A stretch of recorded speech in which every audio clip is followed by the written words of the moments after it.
I'm recording this video with permission from Scholastic. So welcome back, guys. Today we're going to be reading another chapter of the Tale of Despereaux. In our last chapter we learned that Despereaux doesn't really fit in with his mice brothers and sisters. He's always he's not like super interested in looking for crumbs, and we also learned at the end that he is hearing the sound of honey, which sounds kind of crazy to me.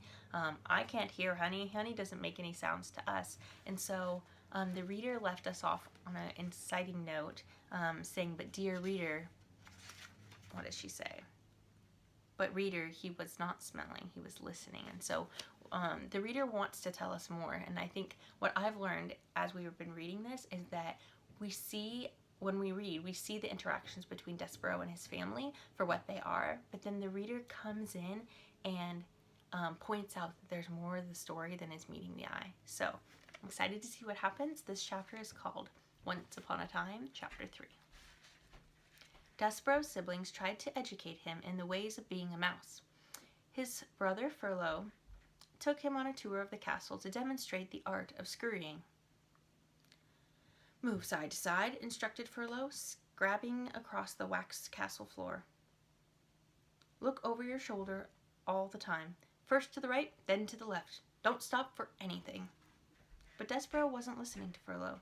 He was staring at the light pouring in through the stained glass windows of the castle. He stood on his hind legs and held his handkerchief over his heart and stared up, up, up into the brilliant light. "Furlough," he said, "what is this thing? What are these colors? Are we in heaven?" "Cripes," shouted Furlough from the far corner. "Don't stand there in the middle of the floor talking about heaven. Move, you're a mouse, not a man. You've got to scurry." "What?" said Despereaux, still staring at the light.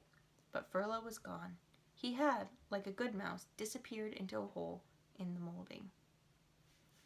Despereaux's sister Merlot took him into the castle library, where light came streaming in through tall, high windows and landed on the floor in the bright yellow patches. "Here," said Merlot, "follow me, small brother, and I will instruct you on how the fine points of how to nibble paper." Merlot scurried up a chair and from there hopped onto a table where there sat a huge open book. "This way, small brother," she said as she crawled onto the pages of the book. And Despereaux followed her from the chair to the table to the page. "Now then," said Merlot, "this glue here is tasty, and the paper edges are crunchy and yummy, like so." She nibbled the edge of the paper and then looked over at Despereaux. "You try," she said. "First a bite of some glue, and then follow it with a crunch of the paper. And those squiggles, they're very tasty." So Merlot, his sister, is trying to teach him how to eat paper like a mice do. Despereaux looked down at the book, and something remarkable happened. The marks on those pages, the squiggles as Merlot referred to them, arranged themselves into shapes. The shapes arranged themselves into words, and the words spelled out a delicious, wonderful phrase. "Once upon a time." "Once upon a time," whispered Despereaux. "What?" said Merlot. "Nothing." "Eat," said Merlot. Here we see Despereaux on the pages of the book. "I couldn't possibly," said Despereaux, backing away from the book. "Why?" Said Despereaux. "It would ruin the story." "The story? What story?" Merlot stared at him. A piece of paper trembled at the end of one of her indignant whiskers. "It's just like Pa said when you were born. Something is not right with you." She turned and scurried from the library to tell her parents about this latest disappointment. Despereaux waited until she was gone, and then he reached out and with one paw touched the lovely words, "Once upon a time." He shivered. He sneezed. He blew his nose onto his handkerchief.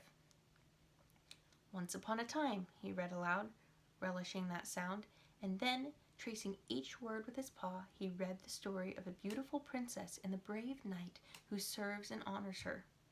Despereaux did not know it, but he would need, very soon, to be brave himself. Have I mentioned that beneath the castle there was a dungeon? In the dungeon there were rats, large rats, mean rats. Despereaux was destined to meet those rats. Reader, you must know that an interesting fate, sometimes involving rats, sometimes not, awaits almost everyone, mouse or man, who does not conform. and that's the end of our chapters. So if you've been tuning into our last 2 chapters, I think we can notice that there is a consistency with how the author is writing. At the end of each of the chapters that we've read, she says, "Reader," or "Dear reader, you must know," and then goes on to tell us something. And so this is a really interesting writing tactic. We talked about in our last video how you as a writer could incorporate this in your own storytelling if you wanted. It's a really great way to kind of draw your reader in. But we learn here that like all of the mice in Despereaux's family kind of see him as this disappointment. He's not normal. He's not scurrying and eating for mouse and chewing glue off of the books. He sees more of the richer things that they're not noticing, and so he's kind of a little bit outcasted, and his family really just sees him as a disappointment. But we see here that the reader has a lot more to tell us, and the reader has faith in Despereaux. And so it looks like she's telling us more about Despereaux, but also I want you to pay attention to this last line. I'm going to read it again, because I think the reader is telling something to us as the readers about our own lives as well. "Reader, you must know that an interesting fate, sometimes involving rats, sometimes not, awaits almost everyone, mouse or man, who does not conform." And so she is talking about Despereaux, but she's also talking about us. So if there's any time that you're not doing kind of the normal thing to do, or what other people want you to do, maybe you don't like the exact same things as all your friends or your family, that there's always like an interesting fate. There's always a different journey that awaits you if you're not willing to like just conform and do whatever everybody else wants. And I think she's arguing that that's a better story as well. So stay tuned for our next video. I'm really excited to read this book with you guys, and I'll talk to you soon. Bye.